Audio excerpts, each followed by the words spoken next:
شروع کرتی ہوں اللہ کے نام سے جو بڑا مہربان نہایت رحم کرنے والا ہے۔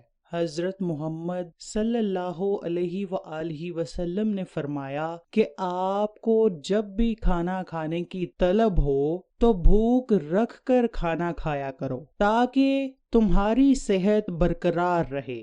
زیادہ کھانے سے انسان بے شمار بیماریوں میں مبتلا ہو سکتا ہے۔ 4 چیزیں انسان کو تباہ کر کے رکھ دیتی ہیں: پریشانی، غم، بھوک اور دیر سے سونا۔ 4 چیزیں انسان کے چہرے کی رونق کو بڑھا دیتی ہیں، جس سے چہرے پر رونق آ جاتی ہے: پرہیزگاری، وفاداری، رحم دلی اور دوسروں کے بغیر کہے ان کی مدد کرنا۔ 4 چیزیں ایسی ہیں جو بد نصیبی لاتی ہیں۔ نمبر 1، آنکھوں کا خشک ہونا، یعنی اللہ تعالیٰ کے ڈر سے کسی وقت بھی آپ کی آنکھوں سے آنسو نہ بہیں۔ نمبر 2، انسان کا دل پتھر کا بن جانا، یعنی کسی غریب، مسکین اور لاچار کو دیکھ کر انسان کو اس پر رحم نہ آنا۔ اس کا مطلب یہ ہے کہ آپ کا دل سخت ہو چکا ہے۔ اور نمبر 3، لمبی اور بیکار امیدیں باندھنا کہ میں آج یہ کام کروں گا، اگلے سالوں میں یہ کر کے رہوں گا۔ اس کا مطلب یہ ہے کہ آپ کو یقین ہے کہ میں اس وقت تک زندہ رہوں گا۔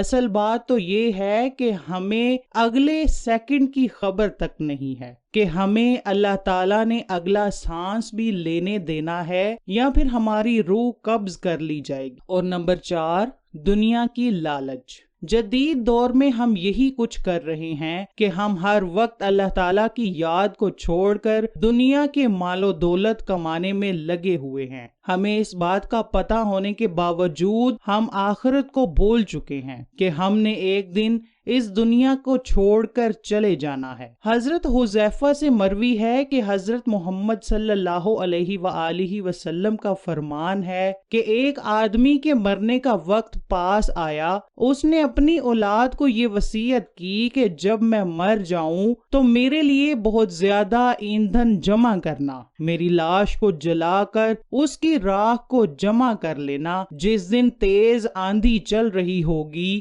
میری راکھ کو اس دن ہوا میں اڑا دینا۔ اس کی اولاد نے اپنے باپ کی وصیت پر عمل کیا۔ جب اللہ تعالیٰ نے اس کو مرنے کے بعد دوبارہ زندہ کیا تو اس سے پوچھا کہ تم نے یہ سب کچھ کیوں کیا ہے؟ اس نے جواب دیا کہ یا اللہ، مجھے تیرا ڈر تھا جس کی وجہ سے میں نے یہ سب کچھ کیا۔ تو اللہ تعالیٰ نے اس بندے کو معاف فرما دیا کہ اس بندے کے دل میں میرا خوف تھا جس کی وجہ سے اس نے یہ سب کچھ کیا ہے۔ حضرت ابو ہریرہ سے مروی ہے کہ نبی اکرم کا فرمان ہے کہ 3 لوگوں کی کوئی نیکی قابل قبول نہ ہوگی۔ نمبر 1، وہ غلام جو اپنے مالک کو چھوڑ کر بھاگ جائے، جب تک وہ اپنے مالک کے پاس نہیں آتا اس کی کوئی نیکی قبول نہیں ہوگی۔ نمبر 2، ایسی عورت جس سے اس کا شوہر ناراض ہو۔ اور نمبر 3، مست شرابی، جب تک اس کی شراب کا نشہ نہ اتر جائے۔ اس حدیث کے فائدے میں لکھتے ہیں کہ مرد عورت پر نگران ہے اور عورت اس کے ماتحت ہے۔ خدا کے بعد عورت کے لیے اس کا شوہر ہی سب کچھ ہے، یہاں تک کہ عورت کے والدین سے بھی زیادہ شوہر کا اس عورت پر حق ہو جاتا ہے۔ اگر مذہب میں اللہ تعالیٰ اپنے علاوہ کسی کو سجدہ کرنے کی اجازت دیتا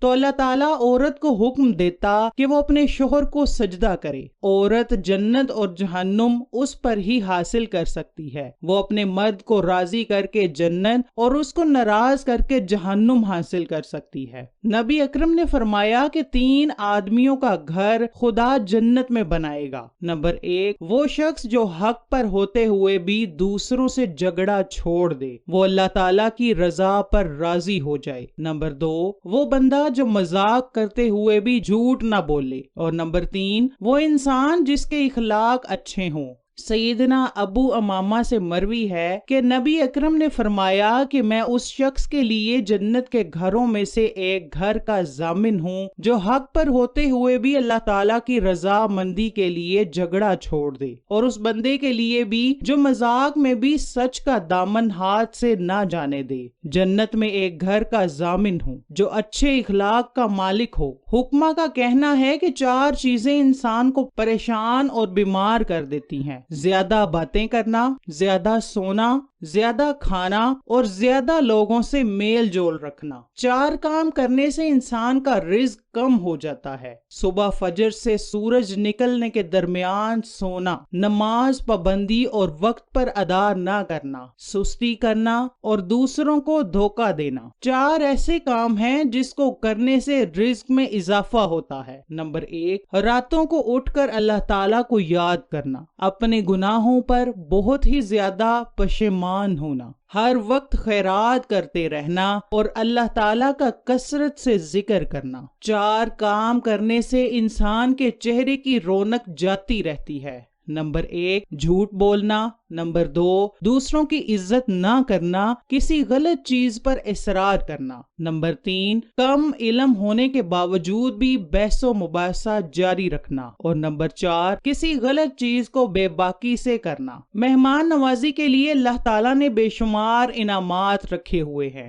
مہمان کی مہمان نوازی کرنا اللہ تعالیٰ کے پیارے بندوں کا شیوا ہے۔ اسلام میں مہمان نوازی کو بہت ہی بڑا درجہ دیا گیا ہے۔ اللہ تعالیٰ نے مہمان کا احترام کرنے کو خاص تاکید کی ہے۔ نبی اکرم نے فرمایا کہ جو اللہ تعالیٰ اور آخرت کے دن پر یقین کرتا ہے اس بندے کو مہمان کی تکریم کرنی چاہیے، اس کو اس کا حق ادا کرنا چاہیے۔ پوچھا گیا کہ اس کا حق کیا ہے؟ فرمایا گیا کہ 1 دن اور 1 رات اور ضیافت 3 دن کے لیے ہے۔ اس کے بعد صدقہ و خیرات۔ اور مسلم کی روایت میں ہے کسی مسلمان کے لیے یہ جائز نہیں ہے کہ وہ اپنے بھائی کے پاس اتنا زیادہ ٹھہرے حتیٰ کہ اسے کنگال کر دے۔ ایک صحابی نے عرض کی، یا رسول اللہ صلی اللہ علیہ وآلہ وسلم، اس کو گناہگار کیسے کرے گا؟ نبی کریم نے فرمایا کہ اس کے پاس ٹھہرے گا، اس کے پاس ٹھہرے رہے اور اس کے پاس کوئی چیز نہ رہے جس کے ساتھ وہ اس کی مہمان نوازی کرے۔ جادو سے حفاظت کا بہت ہی مجرم نسخہ: روزانہ بلا ناغہ یہ 8 اعمال کیجئے۔ اگر آپ پر کسی نے جادو کیا ہو تو وہ جادو جڑ سے ختم ہو جائے گا، اس کے بعد کوئی بھی آپ پر جادو کا اثر نہیں کرے گا۔ نمبر 1، 11 مرتبہ درود شریف پڑھ لیجئے۔ نمبر 2، سورہ فاتحہ 3 بار پڑھ لیجئے۔ نمبر 3، چاروں کل 3 بار پڑھ لیجئے۔ اور نمبر 4، آیت الکرسی 3 مرتبہ پڑھ لیجئے۔ آخر میں 11 بار درود شریف پڑھ لیجئے۔